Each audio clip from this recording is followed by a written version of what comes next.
વિદ્યાર્થી મિત્રો નમસ્કાર. આજે આપણે પ્રકરણ નંબર 11 છે એમનું આપણે શરૂઆત કરીએ છીએ. આજે બધી પ્રક્રિયાઓ છે એ ઓલરેડી આપણે ભણી ચૂક્યા છીએ. તેમ છતાં તમને આ સમયગાળા દરમિયાન બધી માહિતી સરળતાથી મળી રહે ઓનલાઈન માધ્યમ દ્વારા. એ માટે આપણે પ્રકરણ નંબર 11 અને ત્યારબાદ પ્રકરણ નંબર 12 છે એમનું રિવિઝન કરશું. વિદ્યાર્થી મિત્રો, જે કંઈ પોઈન્ટ હશે એ બધા આપણે આમની અંદર સમાવી લેશું. નીટ હશે તો નીટના પોઈન્ટને પણ આપણે કવર કરી લેવાના છે. તો બાયોટેકનોલોજી સિદ્ધાંતો અને પ્રક્રિયાઓ એવું પ્રકરણનું નામ છે. પરંતુ બાયોટેકનોલોજી રિયલમાં એક જેવ તકનીકી છે જેની મદદથી આપણે કોઈ પણ નિપજ છે એને વધુ માત્રામાં યોગ્ય નિપજ મળી શકે એ હેતુથી આ નવી પદ્ધતિ વિકસાવવામાં આવી છે. કેમ કે આ સંકરણ કરતાં વધારે ફાયદાકારક છે. કેમ કે ગ્રીન રિવોલ્યુશન છે, હરિત ક્રાંતિ છે, એ હરિત ક્રાંતિ સંકરણ અથવા તો વિકૃતિના કારણે થઈ છે. પરંતુ આ જે બાયોટેકનોલોજી છે એમની અંદર એક યોગ્ય સજીવમાંથી યોગ્ય ડીએનએના ટુકડાને બહાર કાઢવામાં આવે છે, જેને આપણે જનીન તરીકે ઓળખીએ છીએ. અને આ જનીન છે એ યોગ્ય વાહક એટલે કે પ્લાઝમિડ હોય, યાક હોય, બાક હોય, કોઝમિડ હોય, ફાઝમિડ હોય, આવા કોઈ પણ પ્રકારના વાહક. આમાંનું એક વાહક કોમન છે, એમનું નામ છે પ્લાઝમિડ. તો આ પ્લાઝમિડ છે ને એનો ઉપયોગ વાહક તરીકે થાય છે. બરોબર, વાહક એટલે એક જગ્યાએથી બીજી જગ્યાએ લઈ જનાર.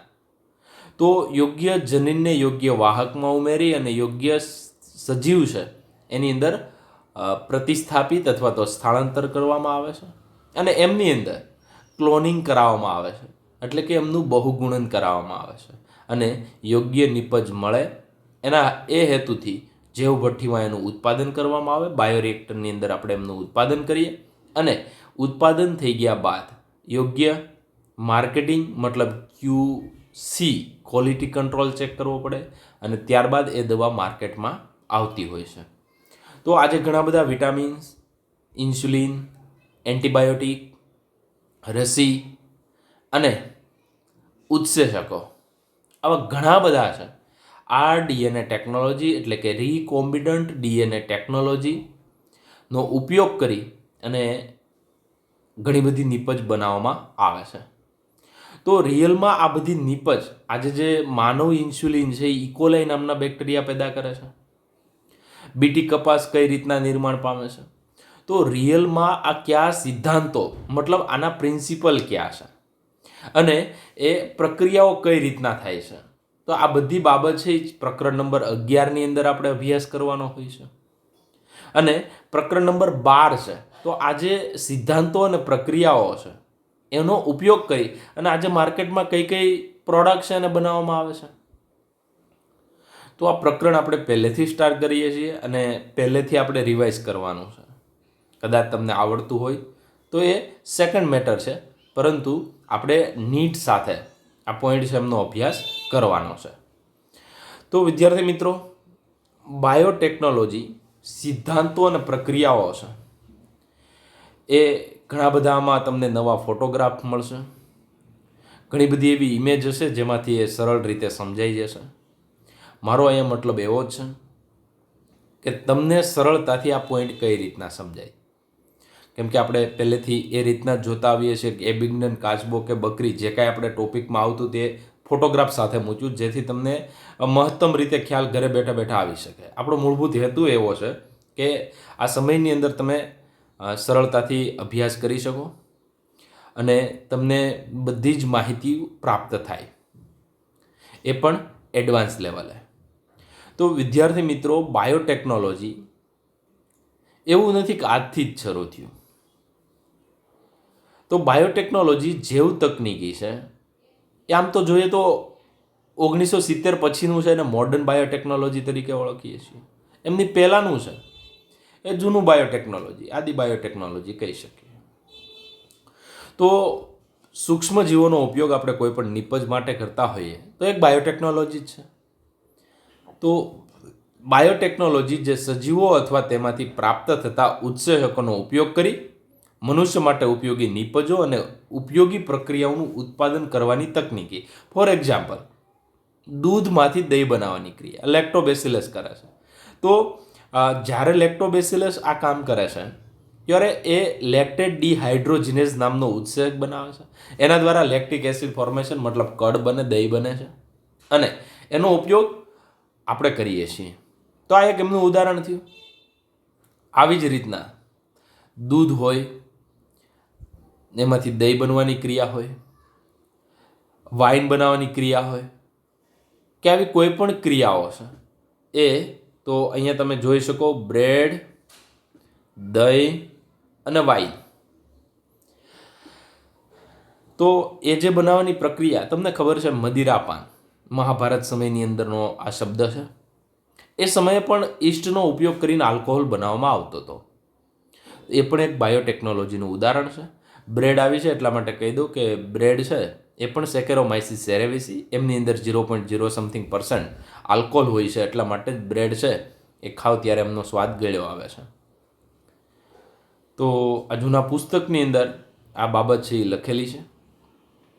તો દહીં, બ્રેડ, વાઇન મતલબ મદિરાપાનમાં ઉપયોગ જે તે સમયે થતો એ દારૂ, એ બધા બાયોટેકનોલોજીના બાયોટેકનોલોજીના ઉદાહરણ કહી શકીએ. પરંતુ મોડર્ન બાયોટેકનોલોજી છે એમના કરતાં ક્યાંય વિસ્તૃત છે, એમના સિદ્ધાંતો અલગ પ્રકારના છે.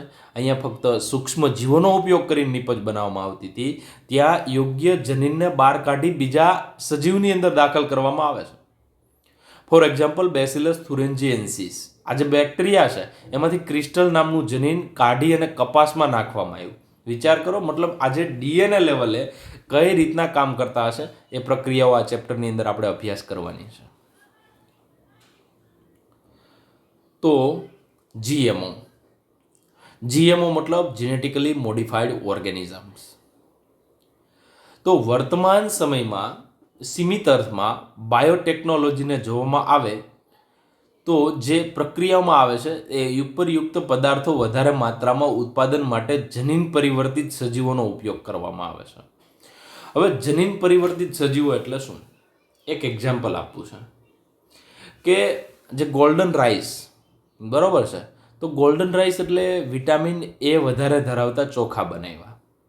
તો વિટામિન એનું જનીન છે એ વિટામિન એ બીટા કેરોટીનોઇડ છે, એ ગાજરમાંથી જનીન લીધું અને ચોખામાં નાખ્યું. મતલબ આજે ચોખા બને છે, રાઈસ બને છે, એ કંઈક નવા જનીન ધરાવે છે. તો આવો જે પાક હોય કે અથવા આવો જે સજીવ છે એને આપણે જીનેટિકલી મોડિફાઈડ ઓર્ગેનિઝમ GMO તરીકે ઓળખીએ. તો આજે ઘણા બધા માર્કેટમાં GMO છે. આપણે જે બીટી કપાસ વાવીએ તો એક પ્રકારનું જીનેટિકલી મોડિફાઈડ ઓર્ગેનિઝમ છે. તો એક સજીવમાંથી ડીએનએ જનીનનો ટુકડો બહાર કાઢવાનો, બીજા સજીવની અંદર એમને દાખલ કરવાનો, પણ દાખલ કરીએ છીએ ત્યારે ખાસ વાહકનો ઉપયોગ કરવામાં આવે છે. અને વાહક તરીકે બેક્ટેરિયા જો હોય ને તો પ્લાઝમિડનો ઉપયોગ કરવામાં. એવી જ રીતે વિદ્યાર્થી મિત્રો, હિપેટાઇટિસ બીની રસી બનાવવામાં આવે. તો હિપેટાઇટિસ બીની જે રસી બનાવવામાં આવે છે એ ઈસ્ટ બનાવે છે, સેકેરોમાઇસિસ સેરેવિસી બનાવે. તો સેકેરોમાઇસિસ સેરેવિસીની અંદર આપણે જે જનીન દાખલ કર્યું, બરોબર છે, એ હિપેટાઇટિસનું જનીન દાખલ કર્યું.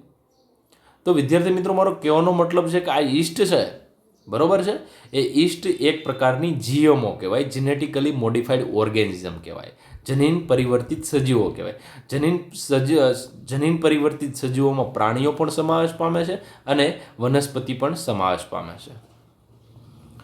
આગળ જતા અનેક પ્રક્રિયા તકનીકો સમાવેશ બાયોટેકનોલોજીમાં કરવામાં આવ્યો. એમની અંદર ઇન વિટ્રો ફલન એટલે test tube baby, Louise Brown પહેલી બેબી, અને દુર્ગા છે એ ભારતની પહેલી બેબી છે જે ટેસ્ટ ટ્યુબ બેબી તરીકે ઓળખવામાં આવે છે. તમને કદાચ આ વાતનો ખ્યાલ છે. તો આજે test tube baby, in vitro fertilization IVF technology, જેનો પણ ખાસ કરીને બાયોટેકનોલોજીમાં સમાવેશ કરવામાં આવ્યો. જનીન સંશ્લેષણ, આજે ઘણા બધા જનીન છે એમની શૃંખલા હોય તો એ જનીન એવું મશીન આવે જેમના કમ્પ્યુટરની અંદર તમે જો કોઈ ડીએનએની શૃંખલા દાખલ કરી દો તો એવા પ્રકારનું જનીનનું નિર્માણ થાય. તેમનો ઉપયોગ ડીએનએ રસી, આપણા શરીરમાં ડીએનએ દાખલ કરી દેવામાં આવે અને એ એવા એન્ટીજનના પાર્ટ બનાવે તો આપણું ઇમ્યુનાઇઝેશન થઈ જાય, રસી બની જાય. તો હાલમાં જે કોરોનાની વેક્સિન બનાવે છે તો કોરોનાની વેક્સિન આરએનએ વેક્સિન છે જે આ પ્રકારે પણ કામ કરે છે. તો અત્યારે જે કાંઈ રસીકરણ મોટાભાગે બનાવવામાં આવે એ આરડીએનએ ટેકનોલોજીનો ઉપયોગ કરે, રિકોમ્બિનન્ટ ડીએનએ ટેકનોલોજીનો ઉપયોગ થાય છે, અથવા તો પુનઃસંયોજિત ડીએનએ પદ્ધતિનો ઉપયોગ પણ કહી શકીએ. અથવા ક્ષતિગ્રસ્ત જે જનીન થેરાપી, જીન થેરાપી, કે ખાસ કરીને એક બેબી છે 4 વર્ષની, એની અંદર એડિનોસાઇન ડીએમિનેઝ નામનો ઉત્સેચક કામ કરતો નથી, એટલા માટે એમની અંદર કોઈ પણ જાતની રોગપ્રતિકારક શક્તિ નથી. એમની અંદર આપણે એડિનોસાઇન ડીએમિનેઝનું જનીન દાખલ કરવું હોય તો કરી શકીએ.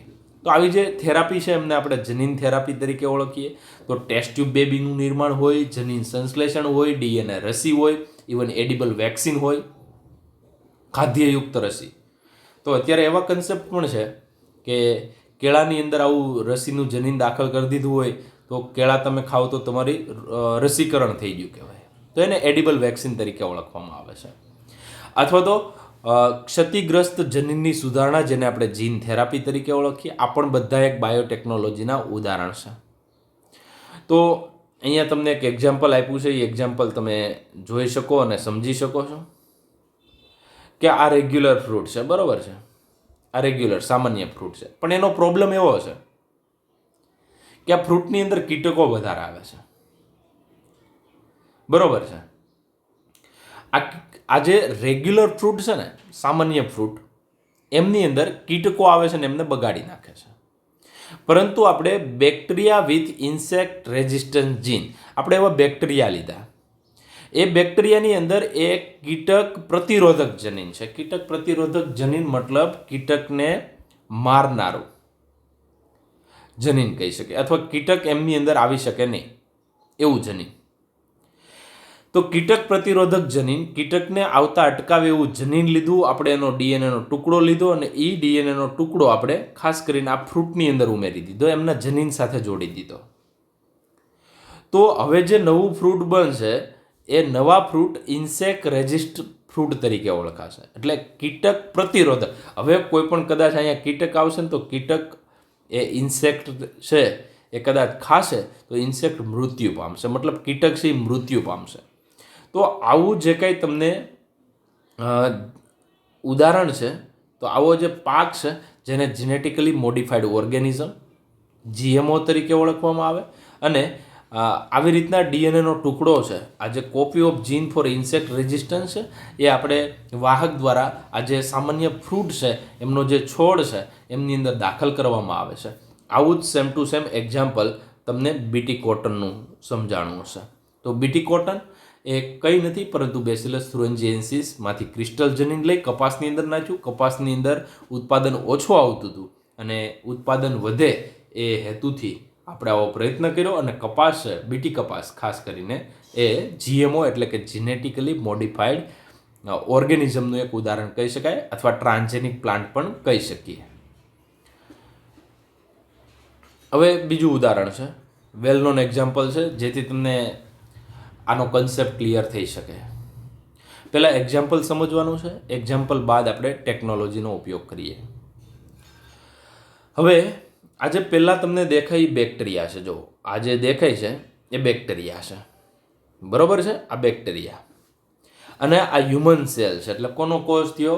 માણસનો કોષ. કેમ કે આપણા બધા કોષની અંદર 2n મતલબ દ્વિકીય ડીએનએ તો છે. હવે આ જે બેક્ટેરિયા છે એમાંથી શું લીધું? તો કે બેક્ટેરિયામાંથી અહીંયા તમને દેખાય પ્લાઝમિડ લીધું, તો આ પ્લાઝમિડ છે. જ્યારે આપણા જે કોષો છે એ આપણા કોષોમાંથી હ્યુમન ઇન્સ્યુલિન, જે માનવ ઇન્સ્યુલિન પેદા કરે છે, જનીનને બહાર કાઢ્યું. હવે આ પહેલો પોઈન્ટ, તમારી પાસે એક વાહક હોવું જોઈએ અને તમારી પાસે યોગ્ય વિદેશી ડીએનએ હોવું જોઈએ. તો વિદેશી ડીએનએ એટલે કોણ થયું? તો આ હ્યુમન ઇન્સ્યુલિન જનીન છે એ વિદેશી ડીએનએ થયું. જ્યારે આ પ્લાઝમિડ છે એ વાહક ડીએનએ થયું. તો પ્લાઝમિડનું કામ શું? વાહક તરીકેનું, એક જગ્યાએથી બીજી જગ્યાએ. બરોબર છે. તો જેવી રીતે મચ્છર છે એ પ્લાઝ્મોડિયમના વાહક તરીકે કામ કરે છે, એવી જ રીતે વિદ્યાર્થી મિત્રો આ પ્લાઝમિડ છે એ ડીએનએને એક જગ્યાએથી બીજી જગ્યાએ લઈ જાય છે. તો બેક્ટેરિયા છે એમાં જ ફક્ત પ્લાઝમિડ જોવા મળે છે, બીજે ક્યાંય જોવા મળતું નથી. એટલે એટલો એક પોઈન્ટ તમારે ખાસ યાદ રાખી લેવાનો કે બેક્ટેરિયા છે ને એમની અંદર પ્લાઝમિડ વધારાનું ગોળાકાર ડીએનએ છે. બરોબર, જે યોગ્ય પ્રતિરોધક જનીન અથવા એન્ટીબાયોટિક રેઝિસ્ટન્ટ જીન ધરાવે છે. હવે આપણે શું કીધું? તો કે આ માણસનો કોષ અને આ બેક્ટેરિયામાંથી પ્લાઝમિડ લીધું અને માણસના કોષમાંથી ઇન્સ્યુલિન પેદા કરનાર જનીન લીધું. એ બંનેને આપણે રેસ્ટ્રિક્શન એન્ડોન્યુક્લિયસ એટલે એક પ્રકારના ઉત્સેચકો છે જેને આણ્વીય કાતર તરીકે પણ ઓળખીએ છીએ, મોલેક્યુલર સીઝર તરીકે પણ ઓળખીએ છીએ, જે યોગ્ય ડીએનએની શૃંખલા હોય ને ત્યાં જ કાપ મૂકે છે, ગમે તે જગ્યાએ કાપ મૂકતા નથી. ફોર એક્ઝામ્પલ EcoR1, તો EcoR1 છે એ GAATTC અને એની સામેની શૃંખલા જે પેલિન્ડ્રોમિક શૃંખલા ધરાવે છે, બંનેને પરસ્પર વિરુદ્ધ દિશામાં તમે વાંચો તો સમાન રીતે વાંચી શકાય એવી શૃંખલા છે જેને પેલિન્ડ્રોમ તરીકે, ફોર એક્ઝામ્પલ મલયાલમ. તો આ શબ્દને તમે બે બાજુથી સમાન રીતે વાંચી શકો. તો GAATTC, તો આની સામેની શૃંખલા GAA થશે અને અહીંયા TTC. તો તમે 5' to 3' અથવા 3' to 5' બંને દિશામાં તમે વાંચો તો સમાન રીતે વાંચી શકાય એવી શૃંખલાને આપણે પેલિન્ડ્રોમિક સિક્વન્સ કહીએ. આગળ એમના આપણે ઉદાહરણ ઘણા બધા જોવાના છે. તો વિદ્યાર્થી મિત્રો, આજે બંનેને આપણે ભેગા કરી દીધા. કોને ભેગા કરી દીધા? તો કે આ બહારથી હ્યુમન ઇન્સ્યુલિન વાળું જનીન લીધું અને પ્લાઝમિડ બેને ભેગા કરી દીધા. પરંતુ ભેગા કરતા પહેલા એને સમાન રેસ્ટ્રિક્શન એન્ડોન્યુક્લિયસ એટલે કે આણ્વીય કાતરથી કાપ મૂકવામાં આવે છે અને ત્યારબાદ એમને ફરીથી આ જે ડીએનએ બને છે એ ડીએનએને આપણે આરડીએનએ તરીકે ઓળખીએ છીએ. કોના તરીકે ઓળખીએ છીએ? આરડીએનએ. આર એટલે રીકોમ્બિનન્ટ, પુનઃસંયોજિત ડીએનએ. બરોબર છે. અથવા તો બીજા શબ્દોમાં કહીએ તો કાયમેરિક ડીએનએ તરીકે પણ ઓળખવામાં આવે છે. પછી એમને યોગ્ય બેક્ટેરિયામાં દાખલ કર્યું. ફોર એક્ઝામ્પલ આપણે ઇકોલાઈ લઈએ તો ઇકોલાઈ નામના બેક્ટેરિયા ઇસેરેશિયા કોલાઈ છે એમની અંદર દાખલ કર્યું. પછી એમનું ક્લોનિંગ કરવાનું. તો આ જે ક્લોનિંગ છે ને, ક્લોનિંગનો મતલબ શું થયું? આ જે બેક્ટેરિયા છે જેમની અંદર આપણે ઇન્સ્યુલિનનું જનીન દાખલ કર્યું, બરોબર છે, એને આપણે શું કરશું? ક્લોનિંગ કરશું. ક્લોનિંગ એટલે કે બહુગુણન કરાવશું. તો એ બેક્ટેરિયા 1 ના 2, 2 ના 4, 4 ના 8, 8 ના 16, 16 ના 32, 32 ના 64, 128, બરોબર, 256, 512, 1024, 2048. આમ એમની સંખ્યા, કેમ કે ઇકોલાઈ 20 મિનિટમાં 1 થી 2 થાય છે. તો આવી રીતના અંદાજિત 3 દિવસ એમની વૃદ્ધિ કરાવું તો એ બેક્ટેરિયા ક્લોનિંગ થઈ ગયા કહેવાય, એનું બહુગુણન થયું. હવે જ્યારે એમનું બહુગુણન થતું હશે ને ત્યારે આમની અંદર એ ઇન્સ્યુલિન પેદા કરશે. શું પેદા કરશે? ઇન્સ્યુલિન. હવે આ ઇન્સ્યુલિન પેદા કરશે, બરોબર છે. એ ઇન્સ્યુલિનને વ્યવસ્થિત આપણે ચેક કરવાનું કે વ્યવસ્થિત એમાં ઇન્સ્યુલિન છે, એમના અણુઓ છે, એ ચેક થઈ જાય. ત્યારબાદ આપણે કોઈ પણ પેશન્ટ છે જે ડાયાબિટીસની ઉણપથી પીડાય, કેમ કે ઇન્સ્યુલિન કોને જરૂર પડે? તો કે ડાયાબિટીસ મેલિટસ. હવે ડાયાબિટીસ મેલિટસ એટલે એમને ઇન્સ્યુલિનની ઉણપ હોય. હવે જેમના શરીરની અંદર ઇન્સ્યુલિનની ઉણપ મતલબ સ્વાદુપિંડના બીટા લેંગરહાન્સ કોષો છે, એ ઇન્સ્યુલિન એટલે કે 21 અમીનો એસિડ અને બીજી ચેઇન છે એ 30 અમીનો એસિડ, કુલ 51 અમીનો એસિડ ધરાવતું ઇન્સ્યુલિન પેદા ન કરતું હોય અને એ એક પ્રકારનો ઓટો ઇમ્યુન ડિઝીઝ છે. તો વિદ્યાર્થી મિત્રો, આ જે ઇન્સ્યુલિન છે એ પેદા નથી થતું એટલે આપણે ગ્લુકોઝનું પ્રમાણ રુધિરમાં વધી જાય અને ડાયાબિટીસ મેલિટસ તરીકે ઓળખીએ. તો શરૂઆતના સમયગાળામાં ભૂંડ અને જે ગાયના વાછડા કે જે કાંઈ કાફ હોય છે એમની અંદરથી ઇન્સ્યુલિન કાઢતા અને માણસને આપતા. તો ત્યારે પ્રોબ્લેમ એલર્જીનો થતો હતો, કેમ કે વિદેશી બહારનું જે પ્રોટીન છે આપણા શરીરમાં આવે તો આપણું શરીર એની અગેન્સ્ટમાં રોગપ્રતિકારક શક્તિ પેદા કરે, એને શરીરની અંદર પ્રવેશવા ન દે, એલર્જી પેદા કરે. આવા ઘણા બધા પ્રોબ્લેમ થતા હતા અને આમ પણ પ્રાણીઓને મારવા પણ એક પ્રકારનું પાપ કહી શકાય. તો આવા બધા પ્રોબ્લેમ હતા. એ પ્રોબ્લેમના સોલ્યુશન થકી આપણે આ જે ડીએનએ વાળી પદ્ધતિ મેં તમને કીધી, આ એક પદ્ધતિનું પહેલાં એક એક્ઝામ્પલ આપ્યું કે ઇન્સ્યુલિન દ્વારા ઇન્સ્યુલિનની બનાવટ આવી રીતના કરી અને સૌ પ્રથમ ઇલી લીલી જે કંપની છે એમણે ઇન્સ્યુલિનનું આવી રીતના નિર્માણ કર્યું. બરાબર છે. વધારે આપણે ઇન્સ્યુલિન વિશેની માહિતી છે એ પ્રકરણ નંબર 12માં છે, પરંતુ આ જે આરડીએનએ ટેકનોલોજી કઈ રીતે ઉપયોગી છે એના વિશે આપણે થોડી વાત કરીએ. હવે European federation of biotechnology EFB short question માટે પૂછાતો પ્રશ્ન છે. બરાબર. યુરોપિયન ફેડરેશન ઓફ બાયોટેકનોલોજી, એમના દ્વારા બાયોટેકનોલોજીની વ્યાખ્યા આપવામાં આવી. બરાબર. એમની અંદર હું તમને અંગ્રેજી શબ્દો પણ શીખવાડવા માગું છું, ગુજરાતી શબ્દો પણ શીખવાડવા માગું છું, જેથી તમને વ્યાખ્યા છે ને એ સરળતાથી સમજાય. જો આ શબ્દો એવા છે કે અંગ્રેજી શબ્દ હોય ને તો વધારે તમને સમજાશે, ગુજરાતી શબ્દો ઓછા સમજાશે. તો યુરોપિયન બાયોટેકનોલોજી સંગઠન એટલે કે European federation of biotechnology EFB દ્વારા બાયોટેકનોલોજીની વ્યાખ્યા આપવામાં આવી. પરંપરાગત અભિગમ, જૂનો અભિગમ પણ લીધો અને આધુનિક ભાવિક જે બાયોટેકનોલોજી છે એ બંનેને સમાવેશ કરી અને વ્યાખ્યા આપવામાં આવી. તો વ્યાખ્યા જોવા જઈએ તો વ્યાખ્યા શું હતી? તો કે 3 વસ્તુને ભેગી કરી. એક તો પ્રાકૃતિક જીવ વિજ્ઞાન, ઉદાહરણ દ્વારા પણ સમજો. પ્રાકૃતિક એટલે કે નેચરલ સાયન્સ. સજીવો એટલે કે ઓર્ગેનિઝમ, તેમના ભાગો એટલે પાર્ટ્સ ઓફ ધેરોફ, કોષો એટલે સેલ, તથા મોલેક્યુલર એનાલોગ એટલે કે આણ્વીય અનુરૂપતા ફોર પ્રોડક્ટ એન્ડ સર્વિસ. હવે આ શબ્દો કોનું? તો કે પ્રાકૃતિક જીવ વિજ્ઞાન. પ્રાકૃતિક એટલે કુદરતી જીવ વિજ્ઞાન જોવા મળે એ. ફોર એક્ઝામ્પલ, આપણે ઇન્સ્યુલિન પેદા કરીએ તો એ કુદરતી રીતે પેદા કરીએ છીએ, તે પ્રાકૃતિક જીવ વિજ્ઞાન થયું. આપણે સજીવ છીએ, મનુષ્ય સજીવનો ઉપયોગ કરો તમે આખાનો, અથવા તો એમના કોષનો ઉપયોગ કરો, અથવા તો એમનો એક કોઈ ભાગનો ઉપયોગ કરો. ફોર એક્ઝામ્પલ ઇન્સ્યુલિનનું જનીન, કોઈનો ઉપયોગ કરો. પ્રાકૃતિક જીવ વિજ્ઞાન, સજીવો, કોષો કે તેમના ભાગો. તો એમનું આપણે શું કરાયું? આણ્વિક અનુરૂપતા એટલે આપણે મોલેક્યુલર એનાલોગ, એના જેવી એક ડુપ્લિકેટ બને. દાખલા તરીકે હું ઇન્સ્યુલિન બનાવું છું તો ઇકોલાઈ પણ ઇન્સ્યુલિન બનાવે, તો એ આપણું શું કહેવાય? મોલેક્યુલર એનાલોગ, આણ્વીય અનુરૂપતા.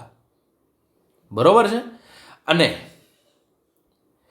એમના થકી આણ્વીય અનુરૂપતા એટલે આપણી એક નકલ બનાવી. આપણે ઇન્સ્યુલિન પેદા કરીએ છીએ તો એવી રીતના ઇકોલાઈ ઇન્સ્યુલિન પેદા કરે, પણ ઇન્સ્યુલિન ઇકોલાઈ પેદા કરે છે, બરોબર, ઇકોલાઈ જે ઇન્સ્યુલિન પેદા કરે છે તો એ આપણું એક પ્રકારનું આણ્વિક અનુરૂપતા થઈ, કોપી થઈ, નકલ થઈ. બરોબર. એના દ્વારા આપણે નિપજ બનાવીએ છીએ અને એનો ઉપયોગ આપણે સેવામાં કરીએ છીએ. તો આ એમની વ્યાખ્યાનો મતલબ હતો. તો વિદ્યાર્થી મિત્રો, આ બધાનું ભેગું થવું, સંચાલન મતલબ ઇન્ટિગ્રેશન. ઇન્ટિગ્રેશન એટલે કોનું ભેગું થવું? કુદરતી જીવ વિજ્ઞાન, સજીવ હોય, કોષો હોય, કોષોનો કોઈ ભાગ હોય, એની આપણે એક નકલ બનાવી અને એ નકલ દ્વારા આપણે નિપજ બનાવીએ અને એ નિપજ દ્વારા આપણે સેવાનું કામ કરીએ. આ બધાનું ભેગું થવું ને એનું નામ છે બાયોટેકનોલોજી. આ રિયલમાં વ્યાખ્યા છે. હવે તમે જો ખાલી વાંચો કે નિપજો અને સેવાઓ માટે પ્રાકૃતિક જીવ વિજ્ઞાન, સજીવ, કોષો, તેમના ભાગો તથા આણ્વીય અનુરૂપતાનું સંચાલન, તો હજી તમને ખબર ન પડે. પરંતુ એક એક શબ્દને તમે છૂટા પાડો ને તો તમને આ વ્યાખ્યા સરસ રીતે સમજાય. વિદ્યાર્થી મિત્રો, એમના સિવાય વાત કરીએ તો આ એમનો કન્સેપ્ટ છે. આ કન્સેપ્ટ પહેલાં તમારે એમના પોઈન્ટ યાદ રાખવાના છે કે પહેલાં આપણે વાત કરીએ એમ પહેલાં વિદેશી ડીએનએ લેવાનું, ત્યારબાદ યોગ્ય વાહકની પસંદગી કરવાની, બંનેને એક જ રેસ્ટ્રિક્શન એન્ડોન્યુક્લિયસ એટલે એક જ પ્રકારનો ઉત્સેચક છે એમનાથી કટ કરવાનો. આ કટ કરેલો ભાગ છે એ પ્લાઝમિડની અંદર દાખલ કરવાનો અને એને જોડવા માટે લાઇગેઝ નામનો ઉત્સેચક છે એ વપરાય છે, જે તમે સારી રીતના જાણો છો. અને આ જે અણુ બનાવ્યો એને પુનઃસંયોજિત, જેનું રૂપાંતરણ એટલે આ પુનઃસંયોજિત ડીએનએ છે બેક્ટેરિયામાં દાખલ કરીએ, યજમાન કોષની અંદર દાખલ કરીએ, એને આપણે રૂપાંતરણ તરીકે ઓળખવામાં. તો સ્ટેપ બહુ ક્લિયર છે. પહેલાં તમારે શું કરવાનું? વિદેશી ડીએનએ લેવાનું. બીજું, યોગ્ય પ્લાઝમિડ, યોગ્ય વાહક પસંદ કરવાનું. ત્યારબાદ બંનેને એક જ રેસ્ટ્રિક્શન એન્ડોન્યુક્લિયસથી કાપવાનું. ત્યારબાદ બંનેને જોડવા માટે લાઇગેજ, જે વિદેશી ડીએનએ અને પ્લાઝમિડને એકબીજા સાથે જોડે છે અને આરડીએનએ છે એમનું નિર્માણ કરે છે. આ જે આરડીએનએ છે, પુનઃસંયોજિત ડીએનએ છે, એને રૂપાંતરણ એટલે કે ટ્રાન્સફોર્મેશન દ્વારા યોગ્ય યજમાન કોષ એટલે ઇકોલાઈમાં દાખલ કરવાનું અને એમનું બહુગુણન કરાવીએ, એમના જેવી જ કોપી બનાવીએ, એને આપણે ક્લોનિંગ બહુગુણન તરીકે ઓળખીએ છીએ. તો વિદ્યાર્થી મિત્રો, કોઈ પણ ટેકનોલોજી છે એમના જે ચરણ છે, સ્ટેપ છે, એ આ રીતના છે. મેં તમને જે વાત કરી સ્ટેપ બાય સ્ટેપ એ. પરંતુ બાયોટેકનોલોજી અતિ મહત્વનું શા માટે છે એમની જો આપણે વાત કરીએ તો તમને ખબર, લિંગી પ્રજનન વિશે ભણી ગયા, અલિંગી પ્રજનન વિશે ભણી ગયા, સંકરણ વિશે ભણી ગયા. પણ આ બધું તો આપણે નવી નવી પ્રોડક્ટ મેળવવા માટે તો આપણા માટે ઘણું બધું છે. એમ છતાં બાયોટેકનોલોજી બધા કરતાં ચડિયાતું શા માટે છે? જો એમના જવાબની વાત કરીએ ને તો આ તમને આખી કઈ રીતના સ્ટેપ છે એ મેં તમને સમજાવ્યા, બરાબર? એ આકૃતિ તમે જોઈ શકો છો અને આ એમનું ક્લોનિંગ છે. પરંતુ બાયોટેકનોલોજીના સિદ્ધાંતની વાત કરું તો બે સિદ્ધાંત, એક તો જીનેટિક એન્જિનિયરિંગ અને બાયોપ્રોસેસિંગ એન્જિનિયરિંગ, એટલે કે જનીન ઇજનેરી વિદ્યા અને જૈવ પ્રક્રિયા ઇજનેરી વિદ્યા. તો આ બંને પોઈન્ટ મારે તમને સમજાવવા છે કે જનીન ઇજનેરી વિદ્યા કોને કહેવાય અને જૈવ પ્રક્રિયા ઇજનેરી વિદ્યા કોને કહેવાય. તો અહીંયા સુધી માની લો કે અહીંયા પહેલું આપણે શું લીધું? યોગ્ય વિદેશી ડીએનએ લીધું અને આ બાજુ યોગ્ય વાહક લીધું. ત્યાંથી પછી આ બંનેને ભેગા કર્યા. એટલે શું બન્યું? તો કે આજે લાઇગેજ દ્વારા ઉત્સેચક બેને જોડાણ કરી દીધા એટલે આરડીએનએ બન્યું, જેને રીકોમ્બિનન્ટ ડીએનએ કહેવાય. રીકોમ્બિનન્ટ ડીએનએ મળી ગયું પછી આપને યોગ્ય શું મળશે? તો કે બેક્ટેરિયા મળશે. તો અહીંયા સુધીની જે ક્રિયાઓ છે, અહીંથી શરૂ કરીએ અને અહીંયા સુધીની જે ક્રિયા, તમે યોગ્ય બેક્ટેરિયા બનાવો છો. ફોર એક્ઝામ્પલ, મનુષ્યમાંથી ઇન્સ્યુલિનનું જનીન કાઢ્યું, યોગ્ય વાહકમાં નાખ્યું, આ ડીએનએ બનાવ્યું, યોગ્ય બેક્ટેરિયા મતલબ ઇકોલાઈમાં નાખો છો, ત્યાં સુધીની પ્રક્રિયાને જીનેટિક એન્જિનિયરિંગ તરીકે ઓળખવામાં આવે છે. પરંતુ એકવાર તમારી પાસે આવા બેક્ટેરિયા બની ગયા, બરોબર છે, એ બેક્ટેરિયા બની ગયા, એમનું ક્લોનિંગ કરો છો, એમની વૃદ્ધિ કરાવડાવો છો. તો આ ઇકોલાઈ છે એ ઇન્સ્યુલિન પેદા કરે છે, એની સપોઝ તમે વૃદ્ધિ કરાવડાવો છો. તો આ વૃદ્ધિ કરાવો છો ત્યારે અન્ય કોઈ પણ પ્રકારના બેક્ટેરિયા ન હોવા જોઈએ. એવી પરિસ્થિતિ છે એ કન્ટામિનન્ટ ફ્રી કન્ડિશન કહેવાય, બરોબર? જીવાણુ મુક્ત પરિસ્થિતિ કહેવાય. તો આવી જીવાણુ મુક્ત પરિસ્થિતિ છે એ જાળવી અને એને ઉછેર કરવામાં આવે, યોગ્ય નિપજ છે એ બનાવડાવવામાં આવે અને એમને છૂટી પાડી એમને વેચો. તો એ સુધીની જે પ્રક્રિયાઓ છે એને બાયો પ્રોસેસિંગ એન્જિનિયરિંગ તરીકે ઓળખવામાં આવે. તો અહીંયા સુધીની જે ક્રિયા છે, તમે જો આવા બેક્ટેરિયા બનાવો છો તો બેક્ટેરિયા જ્યાં સુધી બનાવો ને એ ડીએનએ સાથે જે તમે હળીહંચો કરો છો ને એ જે ક્રિયા છે એને શું કહેવાય? તો કે જીનેટિક એન્જિનિયરિંગ. પરંતુ એકવાર બેક્ટેરિયા બની ગયા, એ બેક્ટેરિયા દ્વારા તમે કોઈ ઉત્સેચક બનાવો, એન્ટીબાયોટિક બનાવો, રસી બનાવડાવો અથવા કોઈ પણ વસ્તુ તમે બનાવો, એનું મોટા પાયે ઉત્પાદન કરો તો એને બાયો પ્રોસેસ એન્જિનિયરિંગ તરીકે ઓળખવામાં આવે, જૈવ પ્રક્રિયા તકનીકી તરીકે ઓળખવામાં આવે. તો અહીંયા તમને બે શબ્દો આપ્યા છે. બાયોટેકનોલોજીના બે જ મૂળભૂત સિદ્ધાંતો છે. પહેલો સિદ્ધાંત છે એ જનીન ઇજનેરી વિદ્યા, એટલે જનીન ઇજનેરી વિદ્યાનો મતલબ થાય આ ટેકનોલોજી દ્વારા આનુવંશિક દ્રવ્યો, આરએનએ હોય કે ડીએનએ ના રસાયણમાં પરિવર્તન પ્રેરવામાં આવે, એટલે યોગ્ય ડીએનએને લઈને વાહકમાં નાખવામાં આવે અને એમને યજમાન કોષમાં પ્રવેશ કરાવી યજમાન સજીવના બાહ્ય સ્વરૂપમાં ફેરફાર, ઇન્સ્યુલિન પેદા નથી કરતું, હવે કરવા મળે છે, બરોબર? તો એને શું કહેવાય? તો કે જીનેટિક એન્જિનિયરિંગ અથવા તો જનીન ઇજનેરી વિદ્યા કહેવાય. અને જૈવ પ્રક્રિયા ઇજનેરી એટલે હું? એકવાર બેક્ટેરિયા બની ગયા છે, ઈચ્છિત સૂક્ષ્મજીવ બની ગયા છે, પણ ઈચ્છિત સૂક્ષ્મજીવ છે બરોબર. ડિઝાયર જે ઓર્ગેનિઝમ છે એમને જંતુરહિત, એટલે એ એક જ બેક્ટેરિયા, દાખલા તરીકે ઇકોલાઈ ઇન્સ્યુલિન પેદા કરે છે, ઇકોલાઈ ઇન્સ્યુલિન પેદા કરે છે, તો એ જ ઇકોલાઈ હોવા જોઈએ, એના સિવાય કોઈ પણ બેક્ટેરિયા ન હોવા જોઈએ. કેમ કે કદાચ ઇન્સ્યુલિન બનાવે છે એ કોઈ બીજા બેક્ટેરિયા આવી ગયા અને કદાચ ખાઈ જાય તો ઝડપથી બહારથી જે બીજા બેક્ટેરિયા છે એ ઝડપથી વૃદ્ધિ પામે છે. તો આપણા જે આરડીએનએ ટેકનોલોજીથી જે જનીન ઇજનેરીથી જે પ્રક્રિયા કરેલા બેક્ટેરિયા છે એમનું પ્રમાણ ઘટી જશે, અને પ્રમાણ ઘટી જશે તો આપણી યોગ્ય નિપજ છે એ ઓછી બનશે, તો એનો લોસ આપણને જશે. તો રસાયણ ઇજનેરી પ્રક્રિયાઓમાં માત્ર ઇચ્છિત સૂક્ષ્મજીવો છે એ સુકોષ કેન્દ્રી કોષોની, એટલે બીજા કોઈ પ્રકારના કોષો ન હોય એવી જંતુરહિત, સૂક્ષ્મજીવ સંક્રમણ રહિત જાળવણી કરી એમની વૃદ્ધિ કરાવવામાં આવે. અને આવી કઈ કઈ નિપજો, તો કે એન્ટીબાયોટિક, રસી, ઉત્સેચકો વગેરેનું નિર્માણ કરવામાં આવે. તો આ જે પ્રક્રિયા છે એને જૈવ પ્રક્રિયા ઇજનેરી તરીકે ઓળખવામાં આવે છે. એમના સિવાય અહીંયા તમને 2 ટોપિક આપ્યા છે કે માની લો કે આ માણસનો કોષ છે, એમાંથી આપણે એક જનીન લીધું, બરાબર. આ બેક્ટેરિયા છે, બેક્ટેરિયામાંથી આપણે પ્લાઝમિડ લીધું. આ બંને પ્લાઝમિડ અને જનીન છે એ બેને ભેગા કર્યા એટલે તમારી પાસે રિકોમ્બિનન્ટ ડીએનએ મળ્યું. તો રિકોમ્બિનન્ટ ડીએનએ મળે અને આ જે બેક્ટેરિયા મળ્યા એ જીએમઓ, જીનેટિકલી મોડિફાઈડ ઓર્ગેનિઝમ. તો અહીંયા સુધીની જે ક્રિયા છે, અહીંયા સુધીની એને જનીનિક ઇજનેરી તરીકે ઓળખવામાં આવે. પરંતુ આ બેક્ટેરિયા છે એને હું આવી મોટી જૈવ ભઠ્ઠી આવે, બરોબર, 1000 લીટર હોય કે પછી 500 લીટર હોય, જેવી જોઈએ એવી મળે. તો એની અંદર તમે જે ઉત્પાદન કરાવો ત્યારે આમની અંદર યોગ્ય એને ખોરાક આપવો પડે, યોગ્ય તાપમાન રાખવું પડે, યોગ્ય પીએચ આપવી પડે. અને બીજી મહત્વની બાબત એ છે કે જંતુરહિત પરિસ્થિતિ છે. તો આ જીનેટિકલી મોડિફાઈડ ઓર્ગેનિઝમને અહીંયા આમની અંદર દાખલ કરી દો અને યોગ્ય રીતે આપણી નિપજ બનાવો. કદાચ એ એન્ટીબાયોટિક હોય કે રસી હોય કે ઉત્સેચકો હોય કે પછી કોઈ અંતસ્ત્રાવ હોય, કોઈ પણ હોય, પણ એના ઉત્પાદન કરવા માટે આપણે કેવી પરિસ્થિતિની જાળવણી કરવી પડે? જંતુરહિત, મતલબ કન્ટામિનન્ટ ફ્રી કન્ડિશન છે એ જાળવવી પડે, જેને આપણે જૈવ પ્રક્રિયા ઇજનેરી એટલે કે બાયો પ્રોસેસિંગ ટેકનોલોજી અથવા તો એન્જિનિયરિંગ તરીકે ઓળખીએ છીએ. બરોબર છે.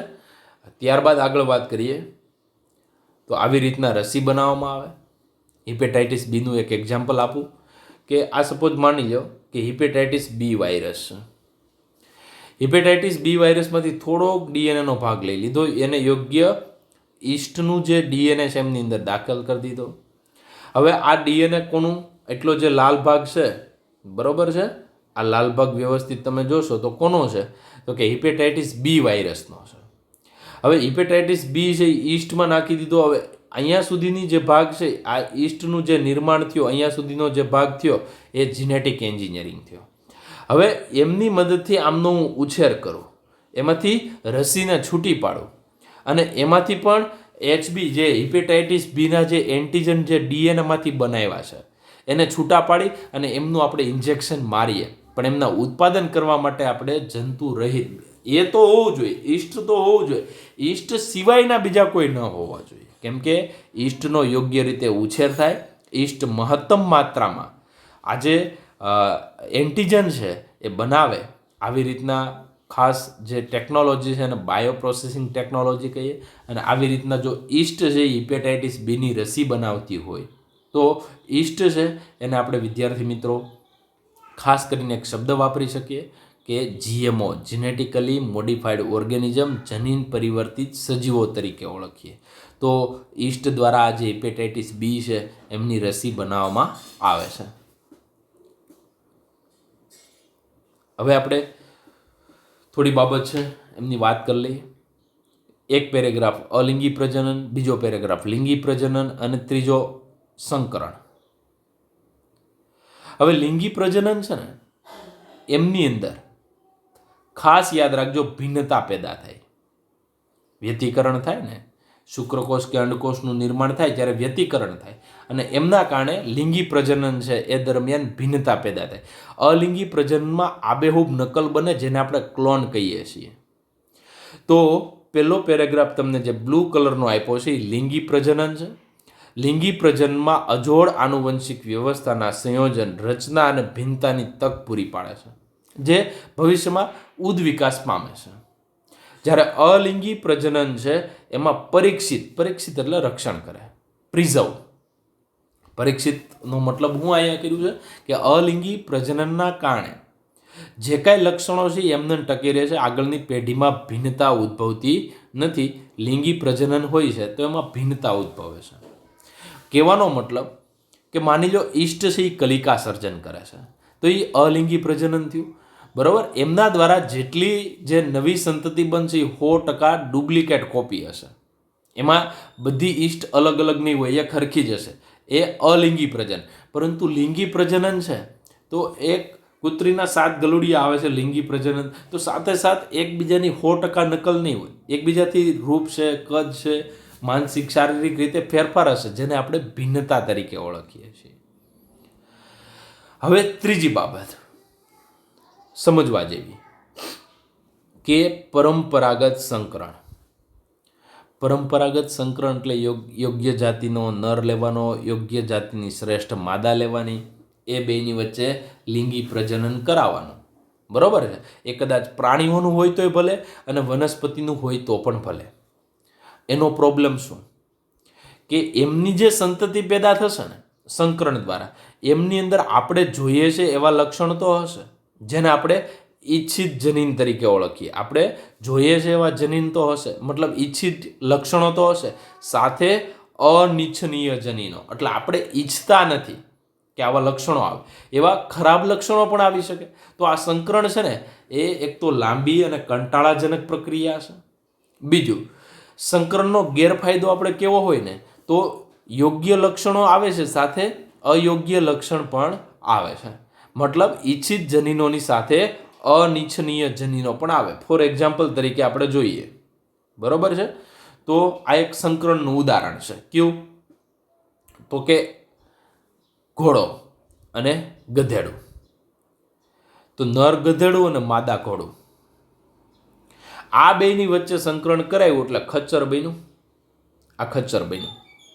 આવું એક ખચ્ચર નર છે, જો આ એક ખચ્ચર નર છે અને આ બીજું ખચ્ચર માદા છે.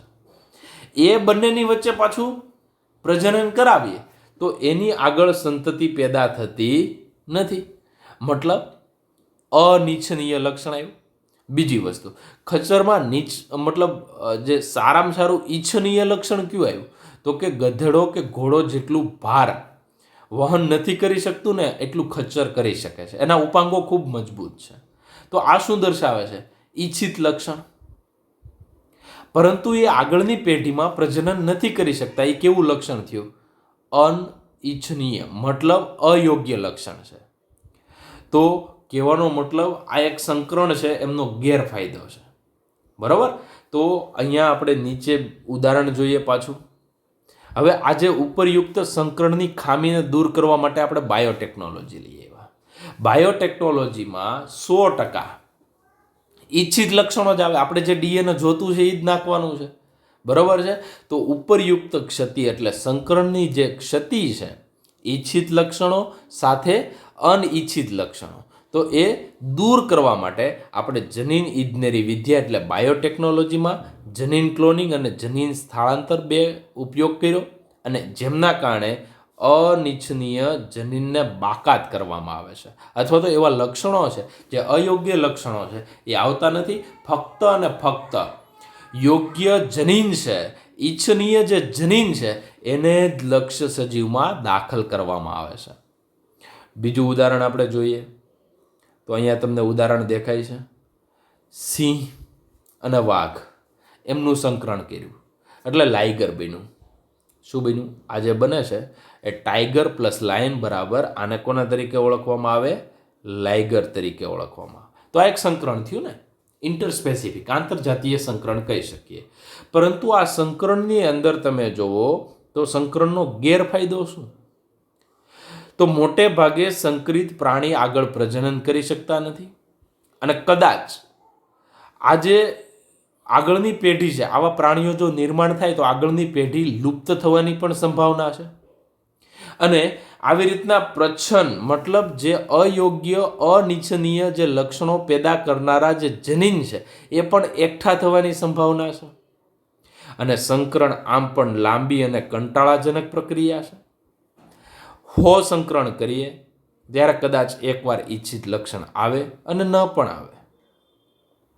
તો ઈચ્છિત લક્ષણોને પ્રાપ્ત થાય એ સંકરણથી જ મળે એવું જરૂરી નથી. આપણે ફક્ત અને ફક્ત ઈચ્છિત લક્ષણો કોઈ પણ સજીવમાં દાખલ કરવા માગતા હોઈએ તો વિદ્યાર્થી મિત્રો એમના માટે ડીએનએ ટેકનોલોજી, બાયોટેકનોલોજી ઉત્તમ એન્જિનિયરિંગ પ્રક્રિયા છે, જેમની અંદર યોગ્ય સજીવમાંથી ડીએનએ કાઢવામાં આવે, જેને આપણે વિદેશી ડીએનએ તરીકે, અને બીજા સજીવ છે એમની અંદર દાખલ કરવામાં આવે, અને જે મૂળભૂત રીતે એક પ્રકારના અનુરૂપતા, બરોબર, અનુરૂપતા નકલ અથવા તો મોલેક્યુલર એનાલોગ તરીકે ઓળખવામાં આવે છે. તો આ રીતના વિદ્યાર્થી મિત્રો, તો આ કઈ રીતના થાય છે એમની આપણે વાત કરશું. શું તમે જાણો છો કે ડીએનએ ટુકડો વિજાતીય સજીવમાં, દાખલા તરીકે આપણો ડીએનએ ટુકડો છે ઇકોલાઈમાં નાખ્યો, તો ઇકોલાઈ છે એ આપણા માટે વિજાતીય સજીવ કહેવાય. તો એનું ભવિષ્ય શું? પરંતુ જો એના રંગસૂત્રમાં દાખલ થશે તો રંગસૂત્રમાં ઓરિજિન ઓફ રેપ્લિકેશન હશે. તો એ બાબત છે એ આપણે નેક્સ્ટ લેક્ચર છે એમની અંદર વાત કરશું, બરોબર છે. અત્યારે આપણે સંકરણના ગેરફાયદા છે એમની વાત કરીએ, અને બાયોટેકનોલોજી ઉત્તમ છે એમની વાત કરવાની. બાયોટેકનોલોજી ઉત્તમ છે એટલે તો આપને એક ચેપ્ટર આપ્યું છે. આમ જોઈએ તો 2 ચેપ્ટર છે, તો બંને એક જ પોઈન્ટની અંદર બાયોટેકનોલોજી અંતર્ગત સમાવેશ પામે, એટલે બાયોટેકનોલોજીનો ભાગ 1 અને બાયોટેકનોલોજીના ભાગ 2 તરીકે પણ આપણે ઓળખી શકીએ છીએ. તો વિદ્યાર્થી મિત્રો, આવું ઘણું બધું આપણે નવું આમની અંદર જાણવાનું છે, અભ્યાસ કરવાનો છે, અને ખાસ કરીને રિવાઇઝ કરવાનું છે. Thank you.